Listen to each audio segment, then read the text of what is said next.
What's going on, everyone? So the New York Knicks are absolutely stacked, right? After going and acquiring Mikal Bridges, after getting OG last season, and then being able to re-sign him, because that was the big concern, right? That was a big question of like, yeah, it's great if they get Mikal Bridges, but if they just lose OG, then what's the point, right? But they were able to keep him, and now the Knicks are, in my opinion, up there in the conversation with Boston. Still think Boston's better, but I think if the Knicks are healthy, I don't think anyone would be shocked if they beat Boston, right? I think that they're slightly deeper, right? Because now you have Josh Hart and Dante DiVincenzo off the bench, plus like Deuce, and you're in a good spot, right? And the Knicks are going to be stacked. And look, last season, before Mikal Bridges, I thought the Knicks were the second best team in the Eastern Conference. And I think if it wasn't for basically their entire roster getting hurt, they would have been in the conference finals against Boston. And I actually think that that would have been a very good series and a very good matchup. And the Knicks still have picks and they still have moves and potentials that they could do, right? Julius Randle is a real question of like, what is his fit? How does he work, right? Like, what are the Knicks going to do? Are they going to keep him? Are they going to trade him? Now, there also is a concern about players' content, right? There's going to be a lot of sacrifice needed because there's going to be, well, one, Jalen Brunson is the guy, and Jalen Brunson takes a lot of shots, right? So not only do you have Jalen Brunson and him getting, his 15, 20 attempts per game, and that's assuming he, kind of takes a little bit of a step back as far as like field goal attempts go. Because, he averaged 21.4 last season.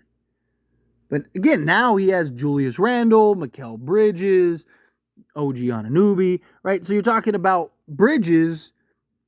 Is he going to be fine taking, 8 to 10 attempts a game? Is OG going to be fine taking 8 to 10 attempts per game, if that? Julius Randle, does he kind of feel like, I need to get out of here, right? Like, if this is going to work, there's going to be a lot of sacrifices needed across the board. OG is used to getting, his 12 to 15 attempts. Mikal Bridges is used to getting, his attempts. Julius Randle, again, is used to getting his attempts. And now you have this roster that is just, starting five in particular is just flushed. Right? They have everything that you could want to win an NBA championship. But again, just last season between Julius Randle and Jalen Brunson, you're talking 40 attempts. Julius Randle averaged 18.2 attempts, and he's averaged 18 attempts the last 4 years. How does he average 18 attempts per game with now OG and Mikal Bridges on the roster? That's not, again, sacrifices are really going to have to be made. Because, again, you look at OG. He averaged 11 field goal attempts with the Knicks. There are going to be nights where he might only get a handful, if that. Right? Now, Mikal Bridges, he was on a team with the Phoenix Suns prior. Right? So it might be a little easier for him, where he's kind of used to being part of the team. But you look at the last 4 years or 3 years for Mikal Bridges, he averaged 16 attempts, 18 attempts, and 14 attempts. So you're talking,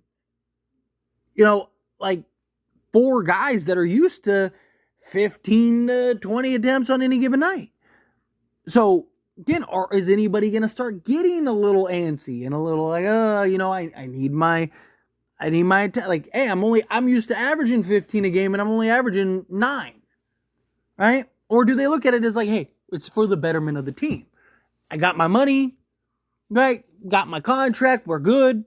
Doing our thing.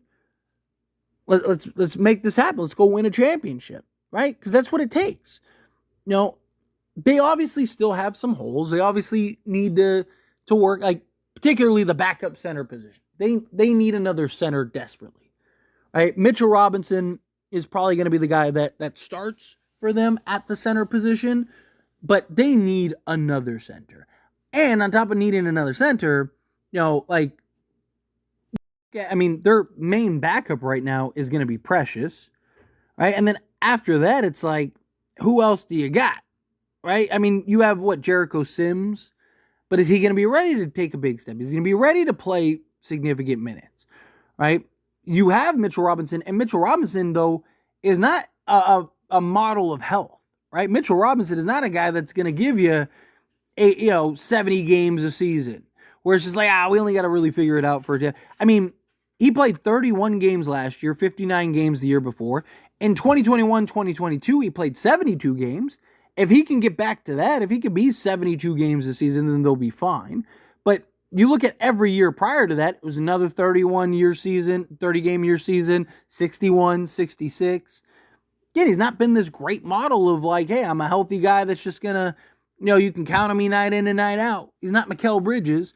Now, and that's why you've seen them go after Walker Kessler. There's been a lot of talks and reports on several occasions of them trying to acquire Walker Kessler and even offering 2 firsts based on reports, trying to, really push the chips in and go all in.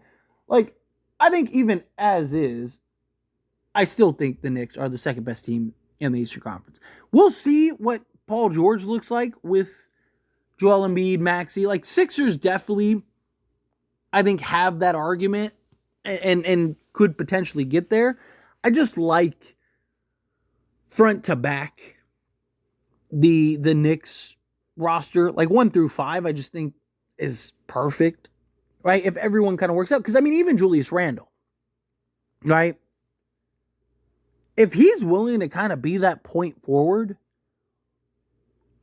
and he can kind of not be selfish, he's like perfect for this team, right? Because, again, he can push the pace, make some plays, right? Like, does he want to be a 25-point-a-game guy?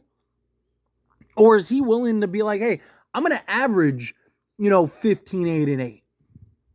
Right? I'm going to average, I'm going to take less shots. I'm going to make more plays. I'm going to make more passes because we just have a stacked roster. Right? Because he would be great. Because, right, like Jalen Brunson, yeah, he can make a play and stuff like that. But it'd be nice to have that other guy that can really just kind of set guys up. You can run your offense through, right? He can kind of handle the ball from the post and just make you can run all kinds of actions and stuff.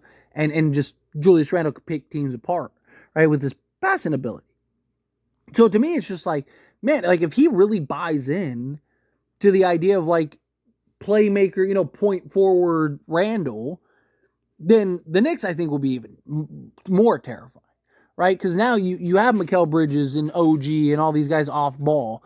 If he buys in on the defensive side, right? Like now you're going to be very good defensively. You're going to be very versatile. You got very big, right? Like you got Mikal Bridges, who's a big too, right? Like you just kind of go down the list and it's just like, man, like this team could be special. But I have more concerns than optimism for Julius Randle. I think this is going to be a really big kind of test for him. Like Mikal Bridges, I'm not worried about. Mikal Bridges, I think, will just buy right in. OG, I do have some concern with. But I also think OG understands and knows what he's getting into.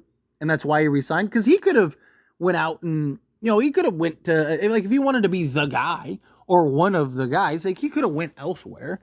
I think he looked at it as like, no, we're really building something special here in New York. Like, I can go here and, play a role rather than being the guy. Where Julius Randle, it's just like, he was already locked in. He was already here. Like, he was the guy. He went from being the guy of New York to now one of the guys. Right? And, Jalen Brunson is their best player. Right? And now you got OG. Now you got Bridges. Right? Like, Randle's going to have to make a lot of sacrifice. And is he willing to do so?